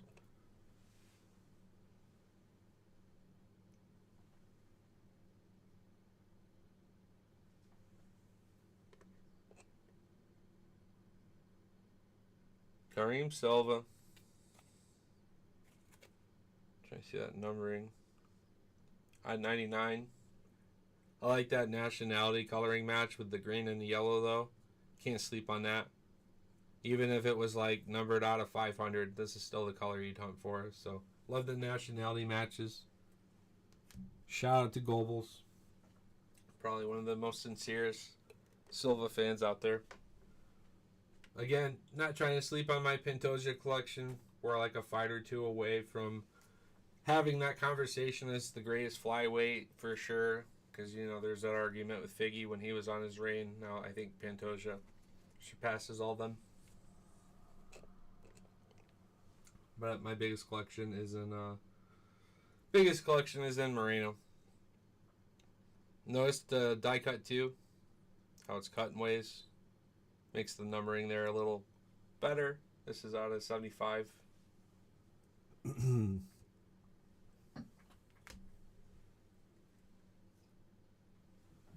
Nice Izzy. Non-numbered, but the insert's cool. Titans of the Mecca.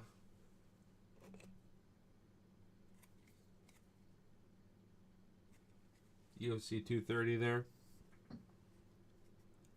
It's a good one for him. Again, building my Moreno collection. Is it gold out of 50? It's a pretty good one.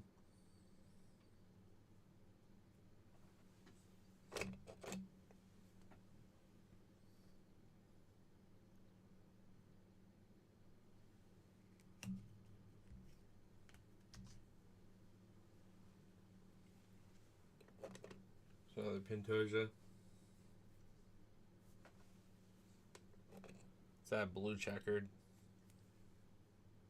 Looks pretty good. Out of 99. I think I got this one, guys. Not even joking. I think I got this card for like $3 or $4.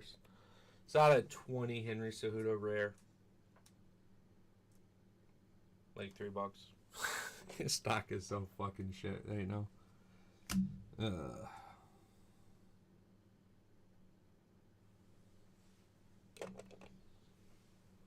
Nice little Tops knockout.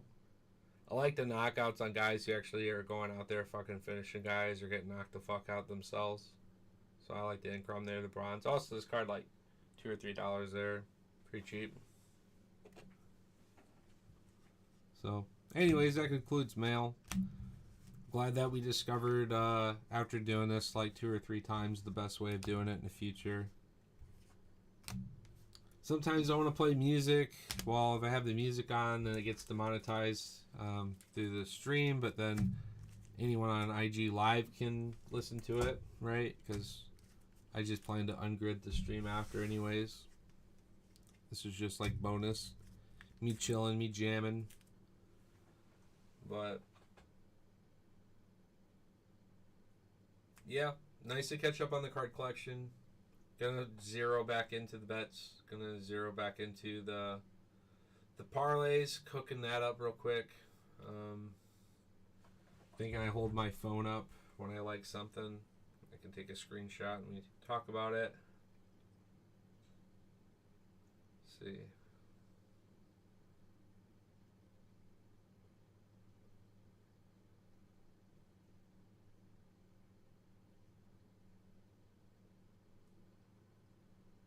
I have actually like a huge ass basketball parlay open right now. Let's take a look at that.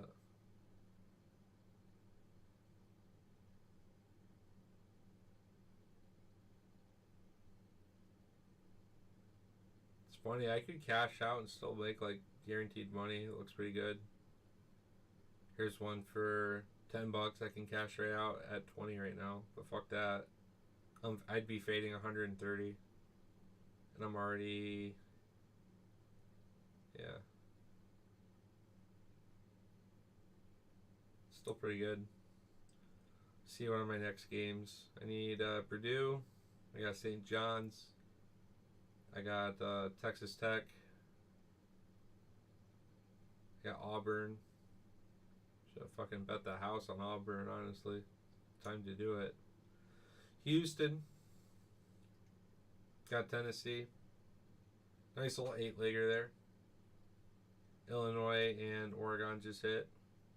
It's pretty confident in Oregon too. It's a pretty easy one. But yeah.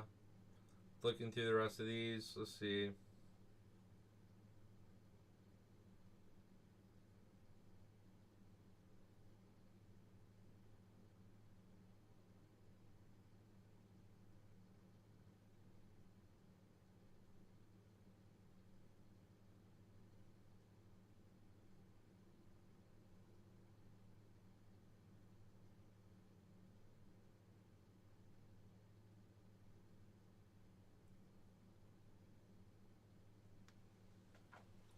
I'm going to switch back. I think we should still be able to see this okay. I'm going to grab a couple of AAA batteries. I got the funniest fucking idea ever. I'm going to actually turn this into a UFC arena. I'm going to go get a little lighting set up here. We'll showcase some cards and just talk. And I'm still going to do parlays and sport picks. Truthfully, I'm sitting here trying to build my best 3-leg, and there's 4 that I'm between. So I'm trying to eliminate one right now. I'm going to give it a thought. Grab something to drink.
Some new training footage on Diego dropping.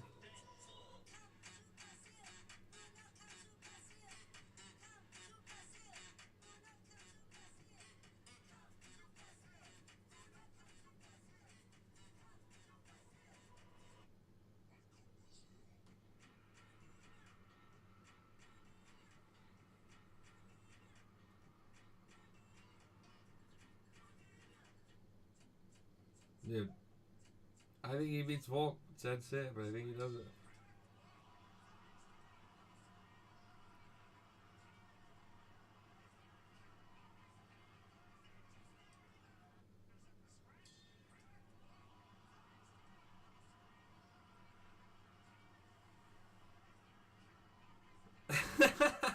No fucking way. There was an 8-second KO tonight in BKFC. And then this guy comes out like, bet. There's an 8-second KO tonight. What's that, a fucking 2-second? 2 to 3 second KO? Come on, that's fucking ridiculous. God damn.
That's fucking wild, dude. So BKFC just had, sorry, I know I'm like delayed all over the place, fixing a few things. I just saw that there was like a 2-second KO on BKFC. That's new the record KO. It's gotta be.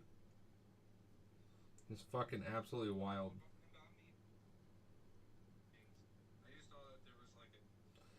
Anyways, let's fix what I was just about to do, and then we're cooking bets and chilling out, playing some fucking Monster Hunter. For that one, we're just transitioning to the stream on YouTube. I'll clip some random shit, post some final shit, take a small nap. I cannot for the life of me fucking adjust this goddamn chair. Yeah, then we'll post our parlays, lock in. Probably chill out, played some Monster Hunter, honestly. I just picked this one up. Had a homie from school reach out to me. He's like, yo, let's play this new game. I'm like, alright, bet. It's pretty good. Been bored out of my fucking mind. Been going back playing some Cyberpunk.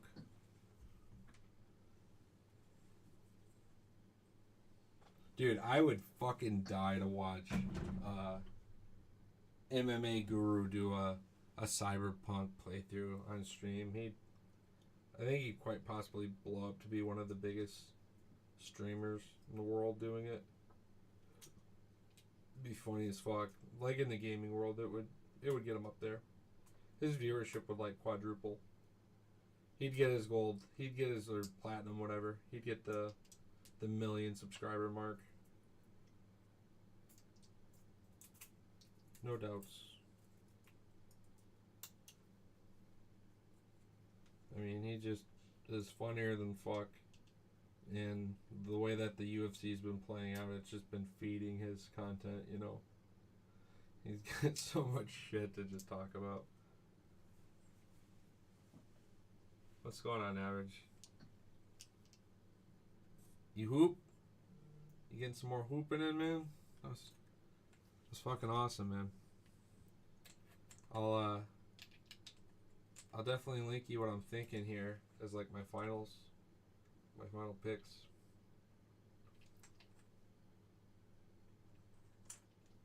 Got like 4 or 5 things I like a lot, so I'm trying to decide between those, honestly. Let's see. This goes in like...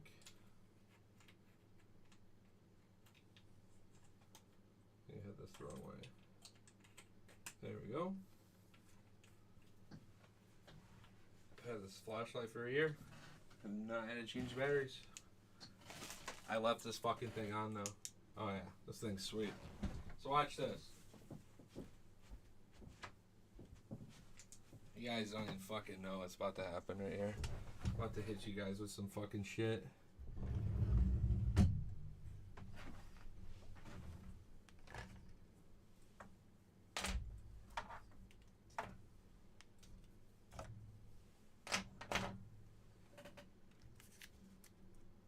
Boom, boom, boom, boom, boom, boom, boom, boom, boom.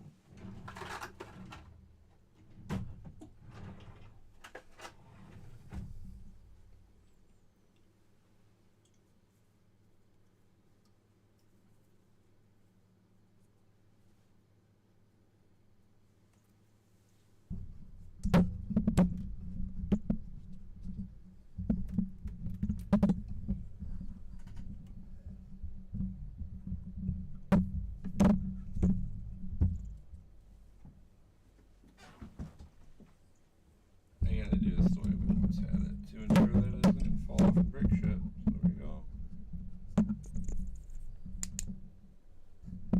Dude, I gotta put my Bruce buffer out. I gotta find that fucking Bruce buffer now. I can't think of a better man that would go in the middle of this octagon right now with this light than old Bruce buffer. Hold on a minute here. It is the moment you've all been waiting for. And now.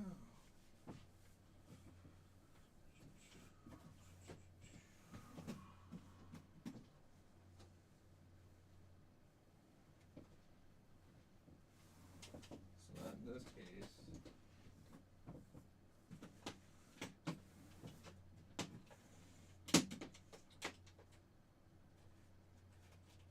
I think it's in these, yes. So my, ooh. This is the time that I show all these off. Fun. Let's do it. Let's get some content out there. You guys see this stack? It's all announcers. And I'm not going to even include the fighters, right? It's all just... Let's go through these. Fight analysts, announcers, and Octagon personas. And even got some Dana White in there. Missing Rogan.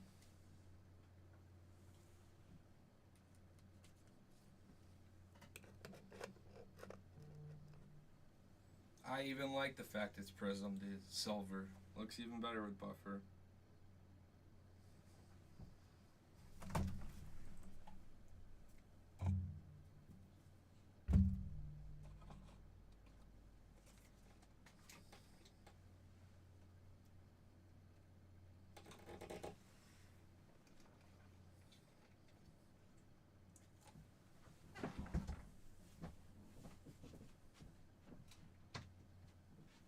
Dude, tell me that's not one of the most gangster fucking things you've ever seen. And it's all being held up with my microphone and a flashlight that's hanging off of it. That is the stage. Hold on here. That's not where I parked my car. Let me fix this mount.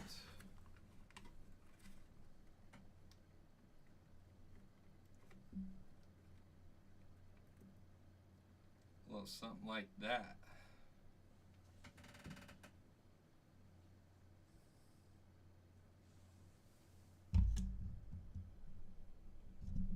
Thing that sucks about the microphone.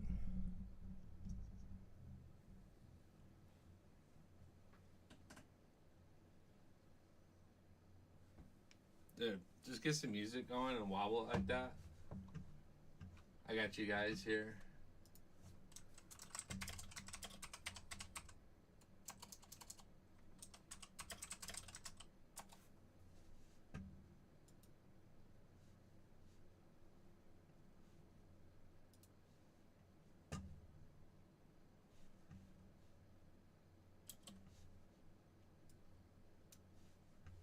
This is the shit we need right here. Hold on.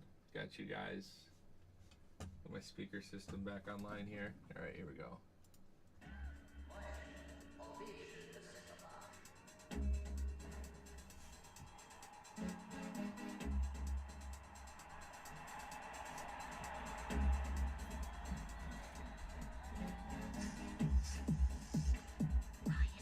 This is the shit we need right here. Hold on. Got you guys. Oh, but then it fucks up because of that. That's sad. Right, here we go. No. Well, I can do what I want to do on YouTube, I guess, which is why I'm gonna switch over to it. But I'm gonna switch over to my headset, and I want to record this.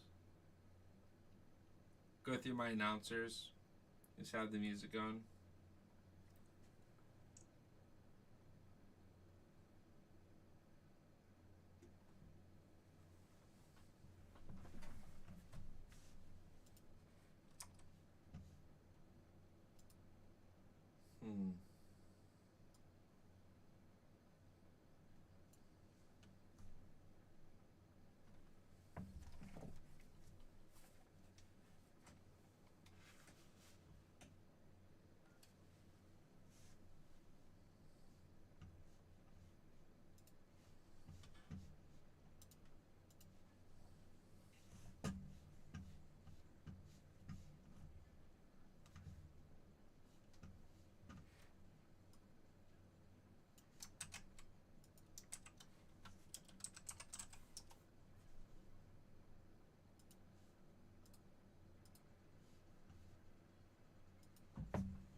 That's actually fucking sick. I don't even know how I just discovered that, but I'm gonna quit the audio bleed because I had this shit blasted on my earphones just now. Obviously, you guys can hear the audio bleed. What the fuck? Bro, I'm so taking that song and doing some trading card shit, but I guess I'll just hang out and do that after. That just gave me like a content idea for later. Anyways, yeah, gonna run through my card announcers. The whole idea of what I was just trying to do. Get some, hold on, I gotta mute the stream here again.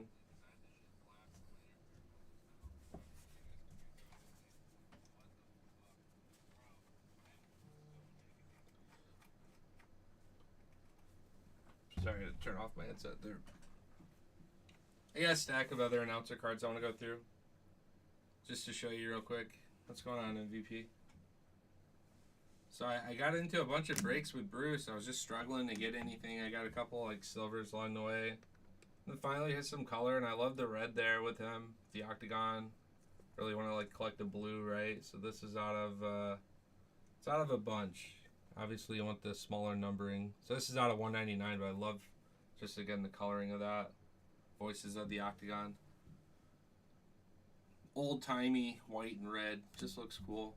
I pulled this one out of a pack a buddy got me. Purple Pulsar John Anik out of 15. Could not believe it. I didn't even have a fucking penny sleeve. I'm just sitting there like, bro, that's a really nice fucking card. And I remember they like pulled some insert out. It might have been like an orange an orange one of these, an orange pulsar, like literally in another pack or another card that was pulled. I was like, bro, I don't think you just realized like this is a really fucking nice card. So yeah, nice one, John Anik, but I think this sounds fucking dope with Bruce right here. I might even be like a little thumbnail. Oh fuck, that's actually true. I could use this as like a universal thumbnail for all my other weeks, right? Or for the upcoming week here, like who's gonna win. Up top, I need to find a way of putting a card of Patty and Chandler up there. I obviously just will swap out my one Patty card with Poetan. Highlight different fights, right? So this panel, the wall that you see, I'm thinking I'm going to start to like dress it appropriately. So like eventually I will have Tom Aspinall as one of these in the background, and then over here I'll have John Jones, right? So thinking that's what I'm going to do, but really the next big pay-per-view, right? Volkanovski, Diego. Gotta envision this fight, gotta think about it for a long time because I love both those guys a lot. Yeah. Gonna just start to flip through these so we can transition, focus back on the parlays. Wanted to show off some cards, having some fun, but after this we're gonna focus on the betting side of things. Looking at what time it is too, trying to get an idea of parts of the world and what time it is for them and what they're changing and doing right now with the bookies. So I'm gonna start to monitor that here the next hour or so and lock in. I'm gonna do 3-leg, 4-leg, 5-leg. Gonna do method, gonna do distance. Not doing anything above a 5-leg tonight. I think 2-leg will have some merit in here too. In a way though, I'm gonna do like 2-leg long shots. Someone buy a sub, something like that's like, okay, that's a pretty good payout, and then just combine it with something I'm more confident in. Just using something crazy to happen, but as like a booster in that way, right? Something with a good payout. So anyways, going through these now. Let's keep the cards rolling, shall we? Get the Bruce buffer.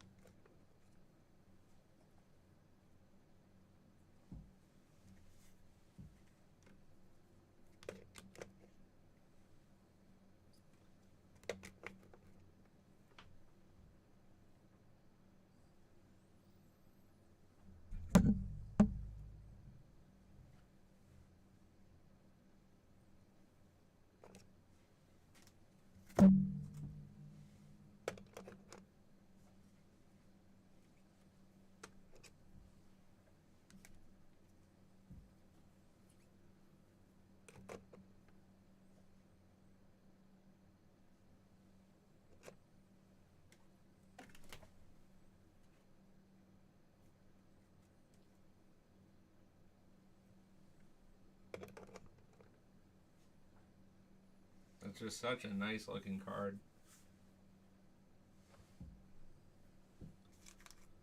Anyways, I think it's all I'm going to show for now. I got a couple other ones here I'll show you guys. That'll be a fun little addition. Looks to be mostly Joe, mostly Bruce. Once I got that rare of a Joe, I'm like, yeah, let me grab a few others of his, you know. There's a fun one.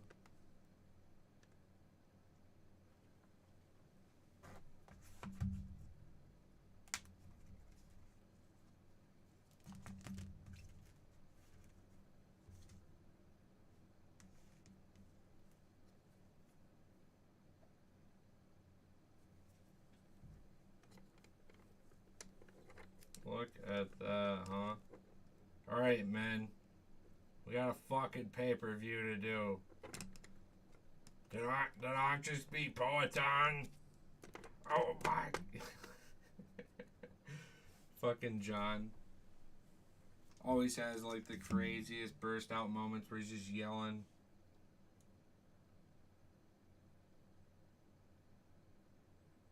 Bruce is an OG. I love his story about fucking up his knee, fucking up his whole leg, calling out George St. Pierre when he went to jump back. Show went on. Yeah, definitely the voice is the UFC to me right here. Next to Rogan, which I'll probably never get to own a card of his. Anyways, figured I'd share that. I'm going to cut IG. Or no, sorry. No, we got to do parlays still. Sorry, my bad. I was going to say, I was going to transition to my PC, but I'm just going to point the camera towards what I was doing before, and you guys can tail along, but my content will be focusing not from IG anymore. It will be to YouTube Live, so feel free to swing through. Any support's helpful. Any like is helpful. Any comment is helpful just to get discovered into the algorithm, as you know. It is impossible to do without any movement there, so I appreciate that. Having some fun with the cards. We'll continue to do that later. I gave myself a content idea, so I'll hold myself accountable and post some more cards. Why not? Put them out there. Let people have some fun with them. What's going on, Bobble Cards? Was just saying I got a cool idea for later, but basically I'm going to be doing some, I'll do another card upload. I like to focus just on the cards that are relevant to the fight at hand. Even had some cool customs of Dana White, you know. He needs his own downtown, playing some fucking poker. Need some power smack in there too. If I could edit that card, I'd add some power smack in the background. Yeah, what's going on, Bobo? About to transition the attention back to the YouTube stream. We're going to be going through the card, looking at the props, looking at the methods of each fight, talking about safe, not safe, fade, tail, you name it. We're just going to be chilling, so feel free to swing through there. MMA Toad. Alright.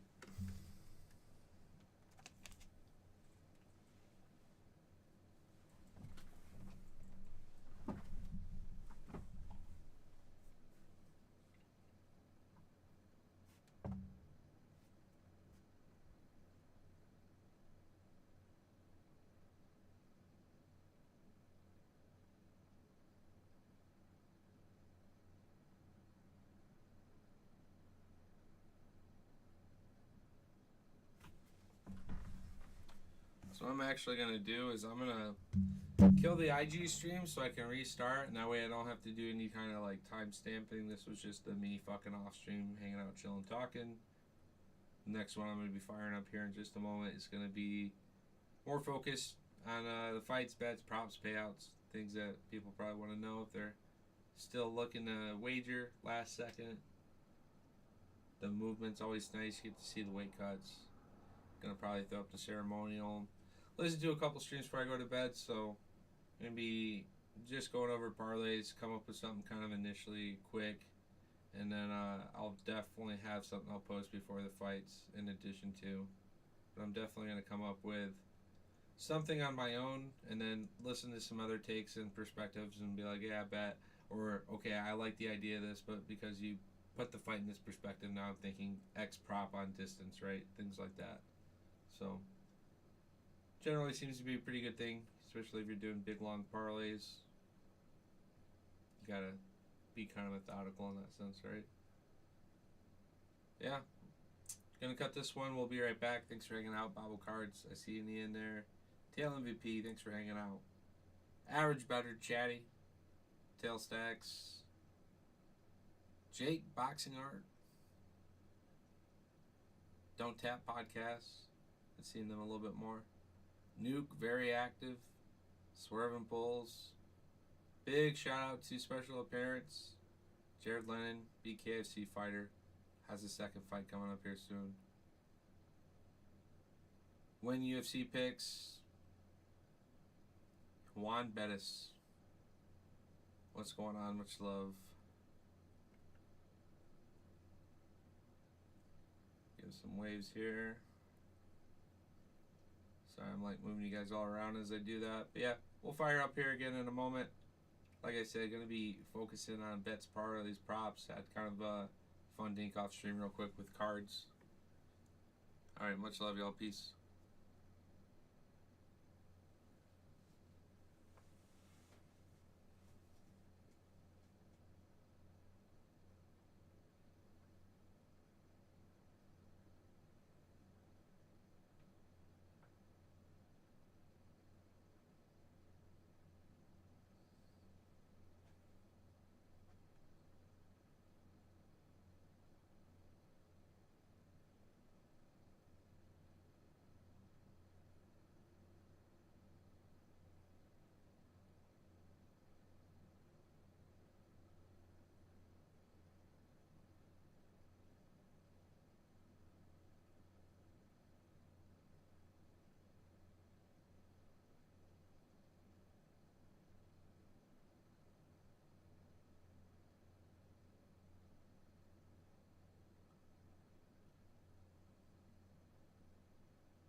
Still streaming. What's up? I'm re-editing before I go back live because I don't want to have to do like video editing and cutting after. But I'm gonna take a quick pause. I'll come catch up with you here.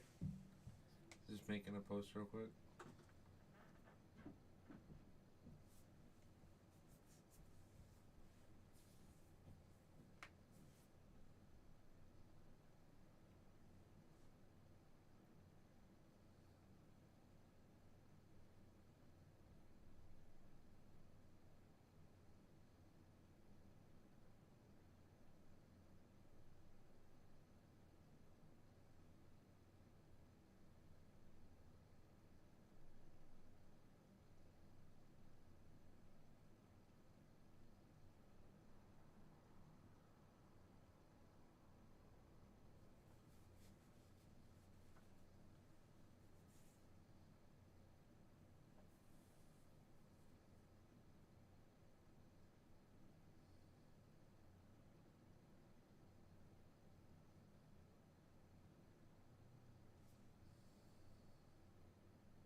below frost levels when it's cold outside. Dipshit.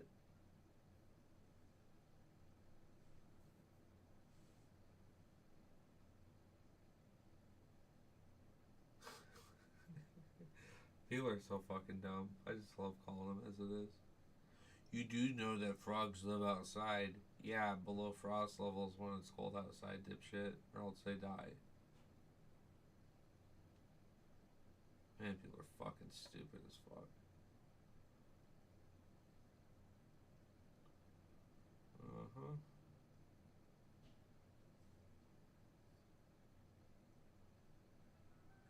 Picked it for my cards this week. Gonna get demonetized right as we go live. I don't give a fuck. Spam this shit out. Spam this shit out.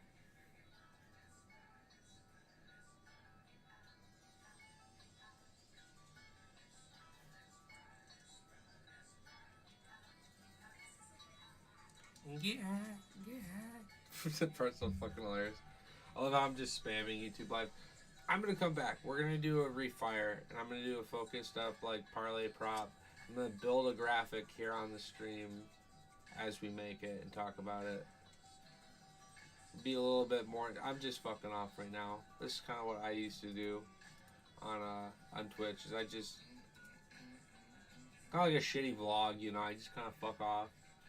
That's too bad you can't like. Shut up. Free willingly choose whatever. But you know what I mean.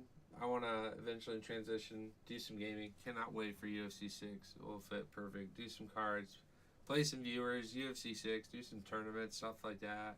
Maybe even start to do some giveaways, start to be like a host for that. Maybe I could like help host like top players in the world to compete in a tournament. And then like because I'm hosting, they let me have fun and jump in and get my ass beat. But anyways,